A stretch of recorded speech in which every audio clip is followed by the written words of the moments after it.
Welcome in. We are the Bourbon Brothers, and this is the Liquid Courage Show. We have another great show on deck for you tonight, but first, I want to introduce the other half of the Bourbon Brothers. He is my brother from another mother. He is the Butch to my Sundance, the Tig to my Bobby. Ken, how are you tonight?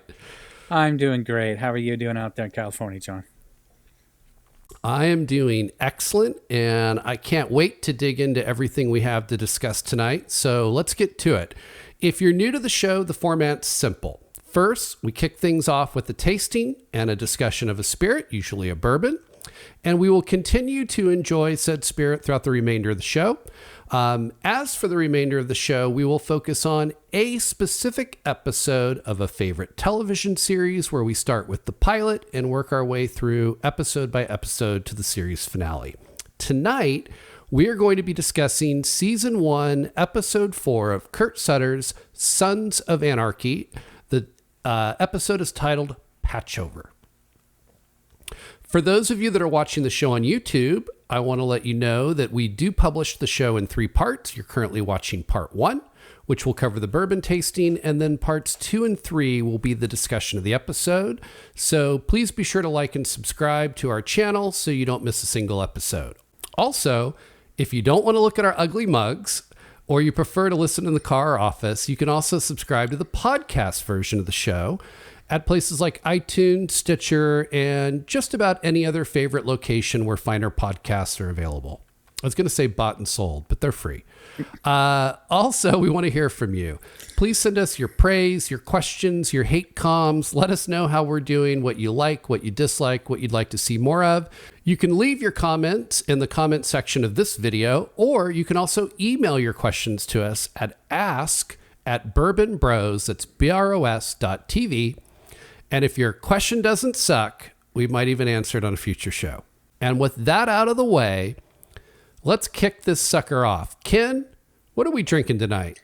All right, let's get to the important stuff. So tonight we selected this last week, but we are going with 1792 Small Batch Bourbon. Now, you'll notice that I've enjoyed this before, and I'm going to be very yes, you have. I'm going to be very careful with this evening. I'm going to leave it at that. Okay. I've got a good story for our 4 fans. I'm going to pour some of this now. So all right. So as we pour, I'll just give the quick rundown on the basics. So again, as you said, 1792. This is the small batch bourbon, since 1792 does have a few different varieties. We're just doing their standard small batch. Price is about anywhere between $30 and $40, depending on where you live. This is considered a straight bourbon. The company is Sazerac, and the distillery is the Barton 1792 distillery. And we will be drinking a 93.7 proof bourbon tonight, Ken. Okay. I'm going to pour mine as well. No age statement. And the mash bill is undisclosed, so I don't have the mash bill for you, but it is marketed as a high rye and believed to be about 15 to 25% rye. Okay, is it? Now, I did note that there was no age statement. I think in the past, initially there was an age statement, but they got away from that, as I'm finding that many distilleries are doing these days. Yeah, and I think this probably comes down to one of 2 reasons. One is as they move to more, the demand of bourbon increasing and production's going up, and having a lot of different types or varieties of bourbon, as you run it through the manufacturing equipment, there's always that possibility that you could have a younger age bourbon going through the same equipment as a 10-year or an 18-year. And so because there could be a small mix, they remove the age statement since it doesn't quite meet the strict definition. The other thing that I think is happening is, again, because of the demand, they're probably starting to do a little more blending between young and old. Mm-hmm. And so the easy way to address that is to simply remove the age statement. Got it. The main thing is that if you if you age it for less than 4 years, you have to put an age statement. So by no age statement being shown, we at least know that it's older than 4 years. Okay. It's good to remember. All right, so I'm gonna let you choose. Do you want to get right to the tasting, or do you want me to give the marketing summary of the 1792 small batch? Let's take a sip of this here, and then you can go right into that. Cheers. Cheers. I remember this being very good. So, oh yeah, great flavor. Now, that's very good. It's very good. Now, I typically like bourbons that are higher in corn because they're a little bit sweeter. I was going to bring this up. But I know you've said that before, but the last time we had this, you really enjoyed it. Yeah, a little too much. So, this is really good. This is great. Yeah, and so they describe it. Again, this is coming right off the website. 1792 small batch bourbon is sophisticated and complex, a distinctly different bourbon created with precise craftsmanship, made from our signature high rye recipe and the marriage of select barrels carefully chosen by our master distiller. 1792 bourbon has an expressive and elegant flavor profile. Unmistakable spice mingles with sweet caramel and vanilla to create a bourbon that is incomparably brash and bold, yet smooth and balanced. Elevating whiskey to exceptional new heights, 1792 bourbon is celebrated by connoisseurs worldwide. Well, there's a marketing statement for you. Yes. Now, I'm going to take out the elevating whiskey to exceptional new heights. I wouldn't go that far, and I don't know that it's simply reserved for connoisseurs, but I will say that as I read through the flavor profile and the unmistakable spice with the sweet caramel and vanilla, I think that's accurate. That is exactly what I'm getting. Great description. And yes, it is interesting that as you tend to favor higher corn mash bills, this high rye is one that you prefer. Yeah, it's balanced. It's really good flavor. I can't explain it.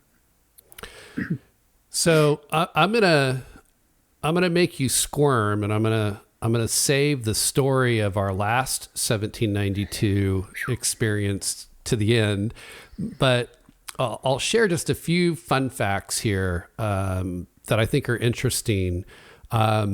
First of all, this is kind of their flagship bourbon. Again, they do have other varieties, some single barrel and things like that, but this is kind of their flagship.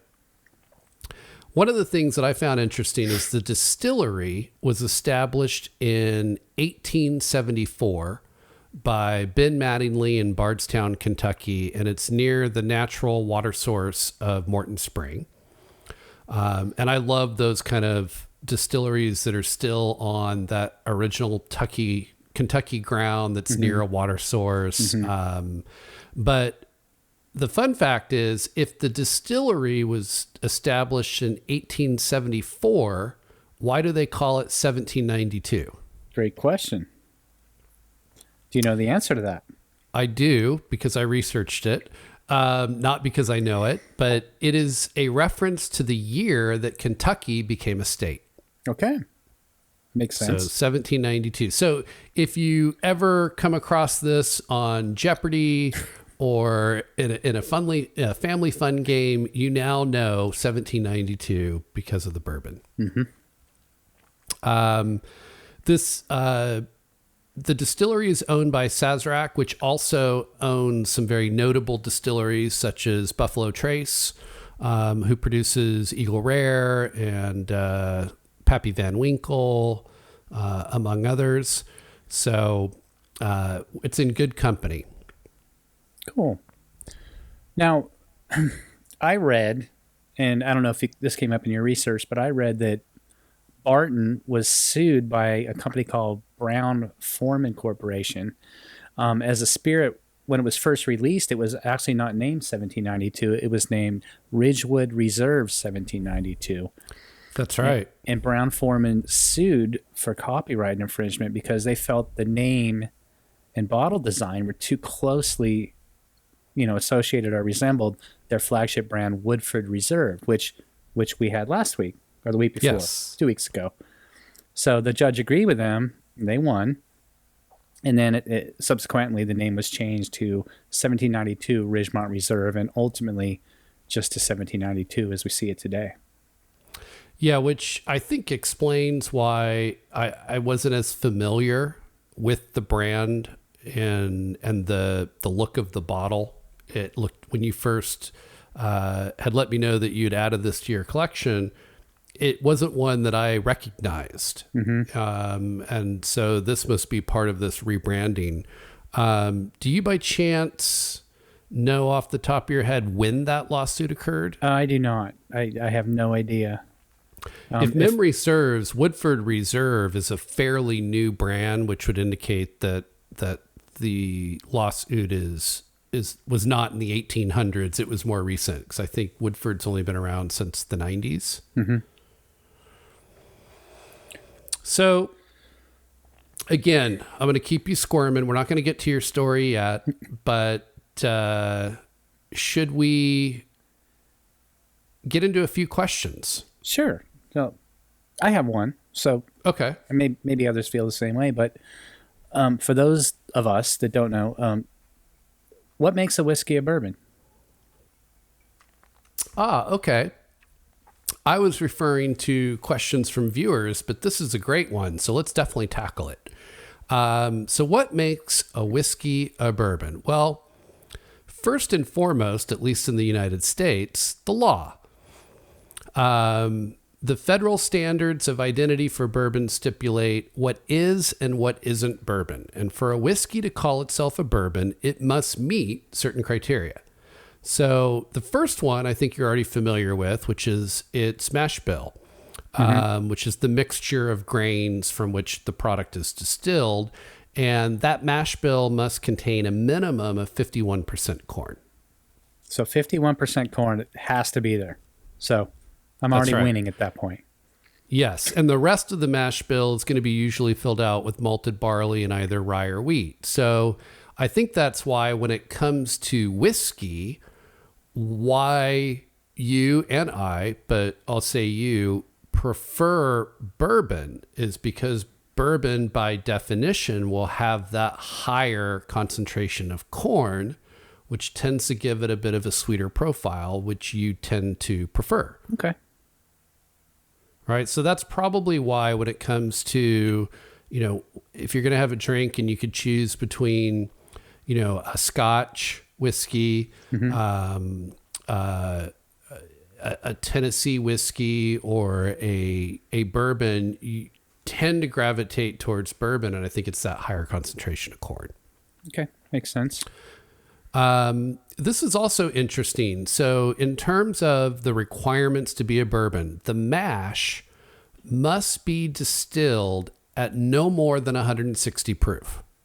So that's the highest it can be distilled. Okay. So what that means is if they go through the distillation process and it's over 160 proof, they will actually do what's called proofing the whiskey or the bourbon, and they'll add water to bring it down to 160.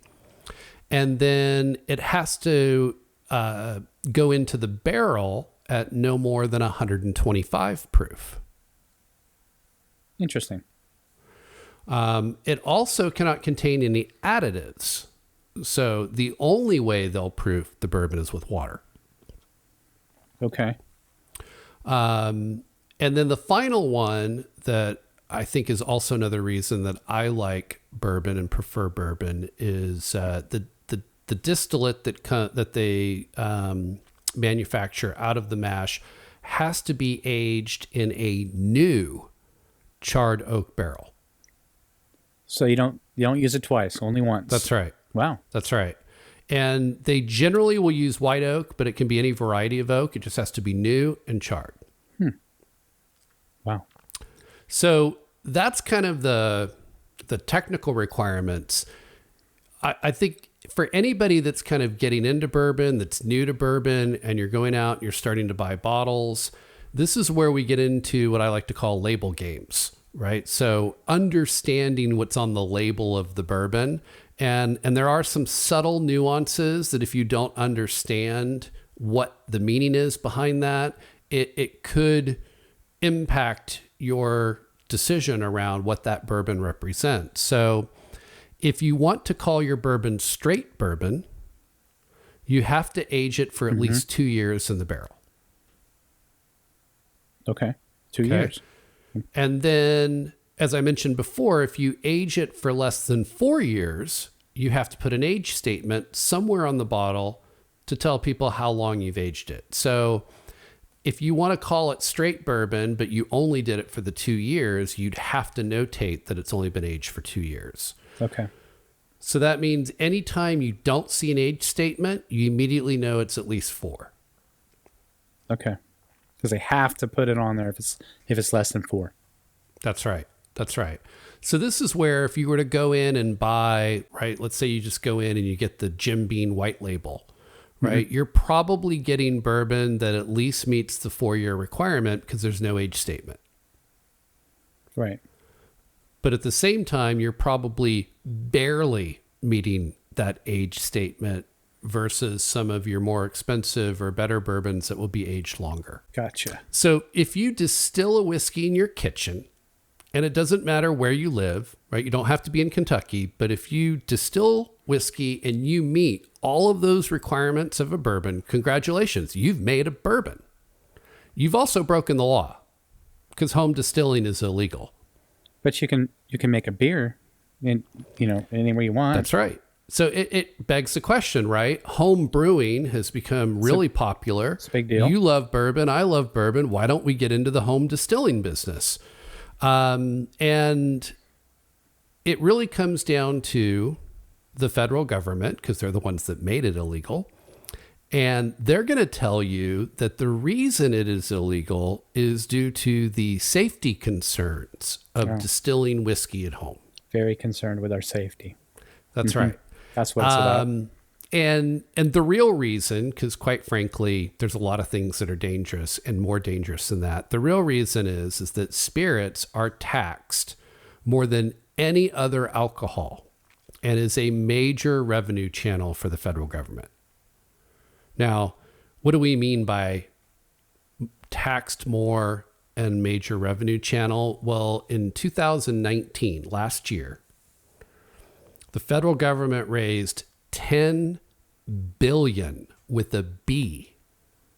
Wow. From spirit taxes. Wow. And that, my friend, is why it's illegal to make bourbon at home. Makes sense for them. So now that we know what makes a bourbon, let's return our conversation to the 1792. Okay. And let's go back to the first time we had 1792. Wow.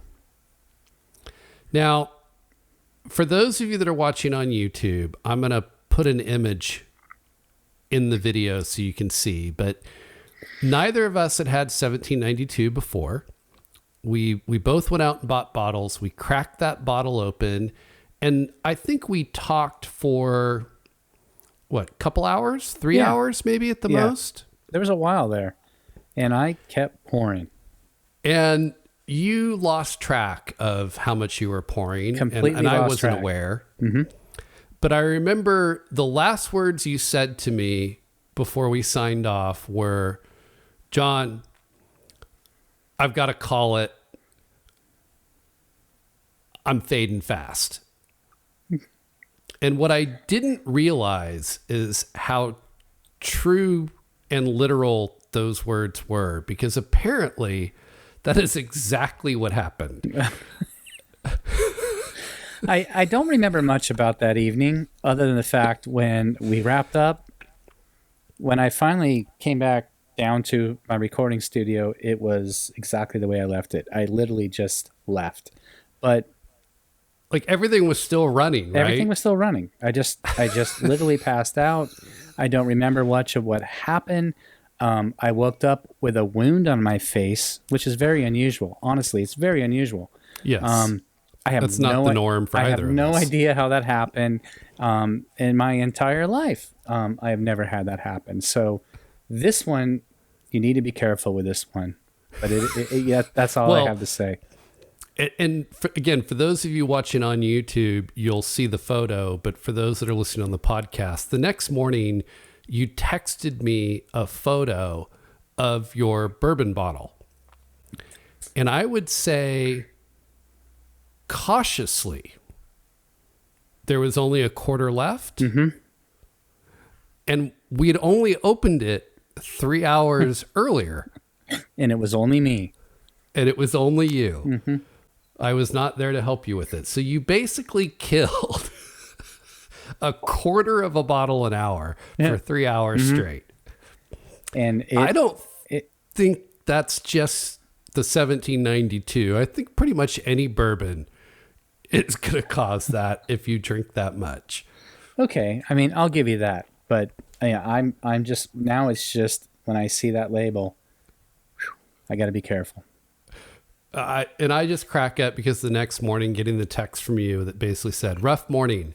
And then you were in the car and you're like, I just looked in the mirror and I have this gash that I have no idea how I got it. All I did was walk upstairs. I have no idea how it happened. And like I said, when you said I'm fading fast, apparently that was 100% accurate. Really fast. All right. So that's my story about our first experience with 1792. Let's try not to repeat that tonight. Yeah. I think we have just enough time for a couple of questions. We had a couple of our 4 fans that watched this show actually send us a couple of questions. God bless them. So Mike S. asked, do the blue lights that are behind you represent any significance? And the short answer is no, we just thought it looked cool. Yeah, that's it. That's really, I mean, obviously with Ken being in Pennsylvania and I'm here in California and we both record in different environments, it's a way to create kind of some continuity between the two. When you see us side by side on the screen, it looks like we're part of the same show. But really, we just thought it looked cool. That's really the answer. That's it. And then Matt L. asked, why do you break the show up in 3 parts? And again, this, for those that are listening on the podcast, that won't make any sense because we don't do that for the podcast. It's more of what I would refer to as a long format podcast. But for those of you that watch the show on YouTube, we do try to hit a rough guideline of about 20 minutes for the show. And so we tend to actually talk for about an hour. And so we decided to break that show up into 3 parts. And that's basically it. There you go. That's the reason. Well, now you know. And now you know. So with that, we are going to wrap up part 1. Next, we're going to get into our discussion of Sons of Anarchy, Season 1, Episode 4. The episode is titled Patchover. Please remember to like and subscribe. Please check out our channel for more episodes. But most importantly, top off your glass, as I know we will, and join us for part 2. It's all coming up next on the Liquid Courage Show. Stay with us.